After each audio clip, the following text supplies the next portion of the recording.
She posted a TikTok captioned, "Dating down builds character" with me in the background. Her friends were commenting, laughing emojis, and "Girl, you're so real for this." I didn't say a word, just packed my things and left that night. 2 weeks later, her best friend sent me a screenshot. She deleted every post and was asking if anyone had a way to reach me. I never thought I'd be on the receiving end of viral humiliation, but social media has a way of turning private moments into public spectacles and relationships into content. Mia and I met at a music festival 3 summers ago. I was doing freelance sound work for one of the smaller stages, and she was taking photos for a lifestyle blog. We got talking during a set change, exchanged numbers, and the rest was history. I was instantly drawn to her creativity, her energy, her ambition. She worked as a content creator for a fashion subscription service, styled photo shoots, and had a growing social media presence of her own. I'm a sound engineer for an indie recording studio, a job I love, but one that certainly doesn't come with fame or fortune. Despite our different worlds, we connected over shared tastes in music and food. 6 months into dating, we moved in together into her apartment, which made financial sense since she had a rent-controlled place in a good area of the city. I paid my share, but the lease remained in her name. Everything seemed perfect until the algorithm showed me something I was never meant to see. It was a random Wednesday. I was browsing TikTok during lunch break. I didn't follow Mia's account since her content was mainly fashion and lifestyle stuff that didn't interest me, but we supported each other's careers in other ways. She never pushed me to engage with her content, saying it wasn't my demographic anyway. But that day, a video appeared on my For You page. Mia in our apartment lip-syncing to some trending audio about settling. I initially smiled, recognizing our living room, until I noticed myself in the background, headphones on, mixing a track at my desk. The caption hit me like a physical blow. "Dating down builds character. #trust the process." For a moment, I thought it must be some joke I wasn't getting, but as I checked the comments, my stomach dropped. "Girl, you're so real for this. The way he has no idea. Invest in potential, but don't wait forever." And Mia's replies, each one worse than the last. "Gotta start somewhere. The apartment is mine anyway. He's sweet, but this isn't the final stop." I watched the video again. In the background, completely oblivious, I was nodding along to whatever track I was working on that day. She'd filmed this while I was in the same room, captioned it to belittle me, and shared it with her 67,000 followers. The comments kept coming. People I'd never met dissecting my appearance, my career, speculating about my income. Some of her friends I recognized by username, adding their own laughing emojis and supportive comments. I closed the app and sat there, my lunch forgotten. Everything suddenly made sense. Her reluctance to introduce me to new work contacts, the way she'd steer conversations away from my career at parties, her suggestions about more professional clothes, or finding a better paying job at a commercial studio. I wasn't her partner. I was her content, her charity case, her stepping stone. I didn't call her, didn't text, just returned to the studio and focused on the session I was engineering that afternoon. The artist was recording a breakup song. Ironically enough, I gave it everything I had, channeling my shock and hurt into creating the cleanest, most emotionally resonant mix possible. By the time I got home that evening, I'd made my decision. Mia was filming something in the living room, her ring light creating that perfect glow she carefully cultivated. She smiled when she saw me, paused her recording. "Hey, I'm almost done here. Thought we could order from that Thai place tonight?" I nodded, walked past her to the bedroom. She didn't follow, just resumed talking to her phone like nothing was wrong. While she finished her content, I quietly packed a single suitcase, just essentials, clothes, toiletries, important documents, and my laptop. I took nothing that could be considered ours. No photos, no mementos, nothing she'd purchased or that we bought together. When I emerged with my suitcase, she was reviewing her footage, scrolling through filters. "Going somewhere?" she asked, barely looking up. "Yes." That got her attention. She glanced at the suitcase, brow furrowed. "What's going on?" I simply showed her my phone open to her TikTok, "Dating down builds character." Her expression shifted from confusion to recognition, to something approaching shame, but not quite reaching it. That it's just content, babe. It's not serious. My followers eat that stuff up. She forced to laugh.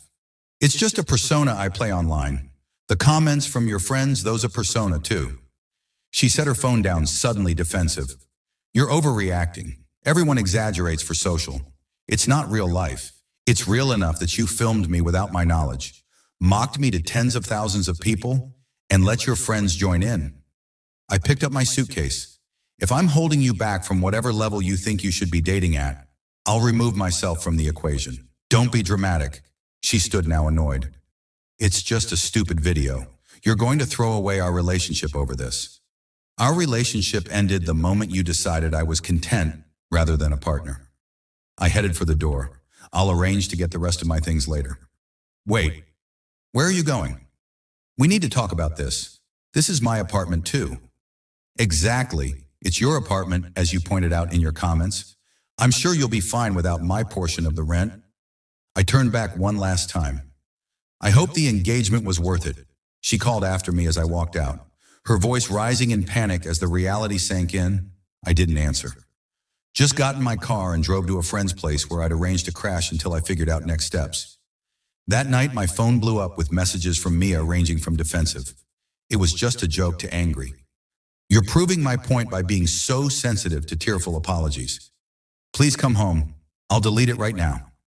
I replied once I deserve better than to be someone's stepping stone or social media punchline. Please don't contact me again. Then I blocked her number. The next day at the studio, I threw myself into work. The owner, Hector, noticed something was off but didn't pry.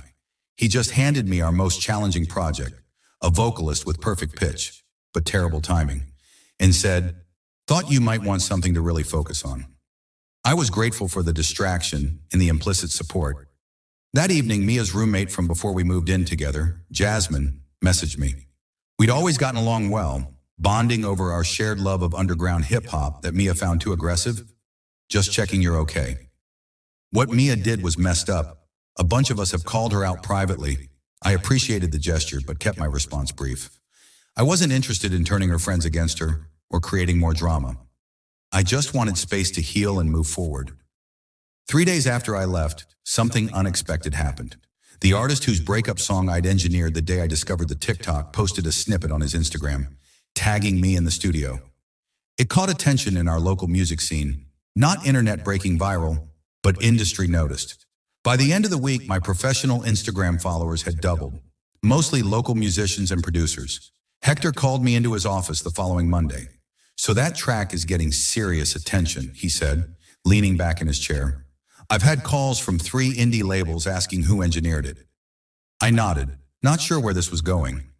"Stonebridge Records wants to offer you a contract gig, 6 months, working with some of their new artists." My jaw dropped.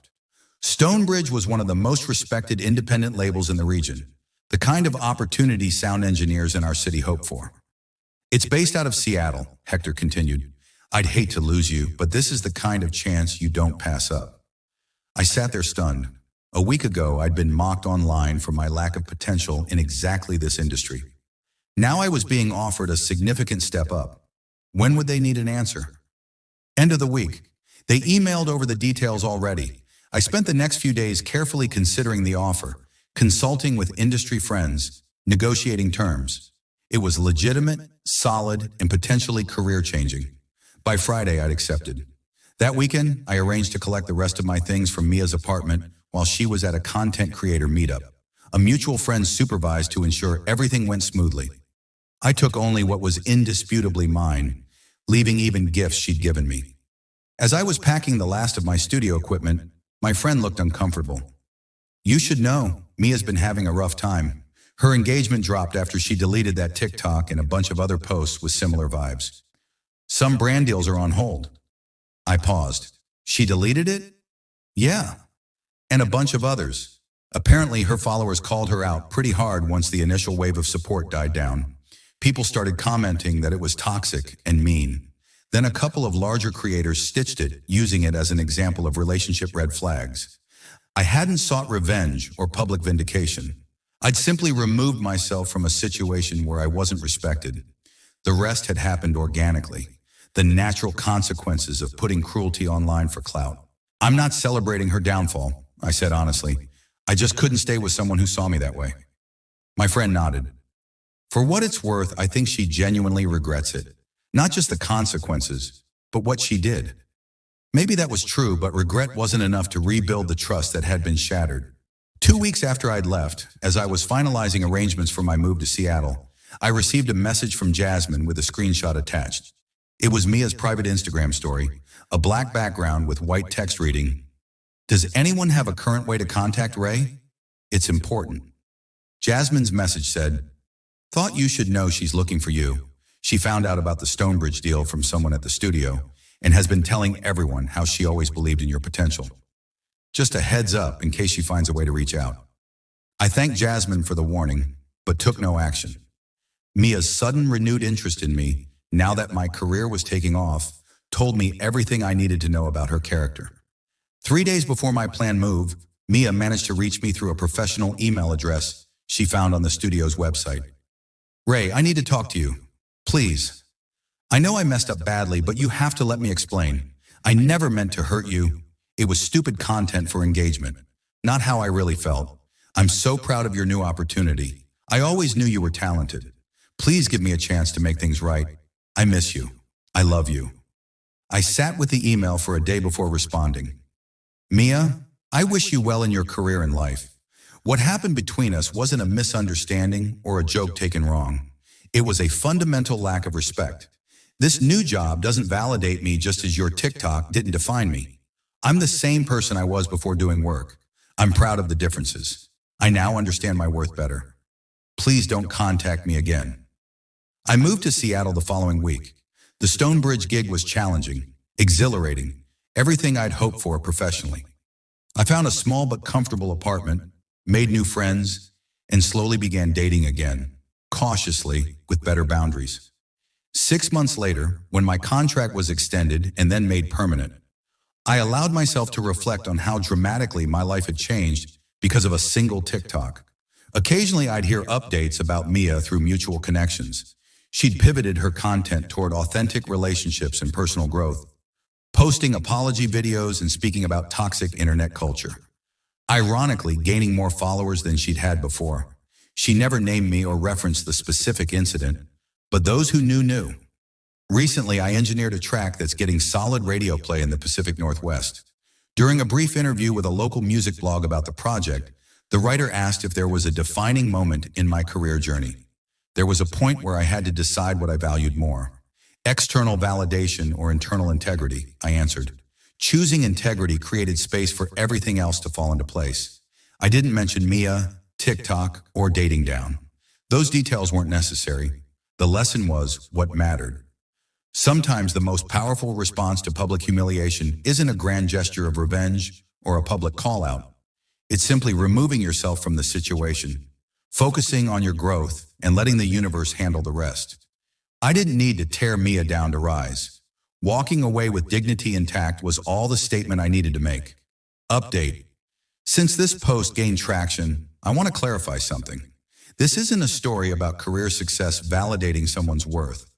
I would have made the same decision to leave regardless of what happened professionally afterward. The timing of the new opportunity was coincidental, not some karmic reward. Real growth came from recognizing my own value wasn't dependent on someone else's perception or social media metrics. For those asking, yes, Mia eventually did apologize properly. A private, heartfelt message acknowledging the real hurt she caused with no excuses or attempts to reconcile. I appreciated that closure. We're not in contact, but I no longer harbor negative feelings. Life's too short, and honestly, that TikTok led me to where I needed to be, just not in the way either of us expected.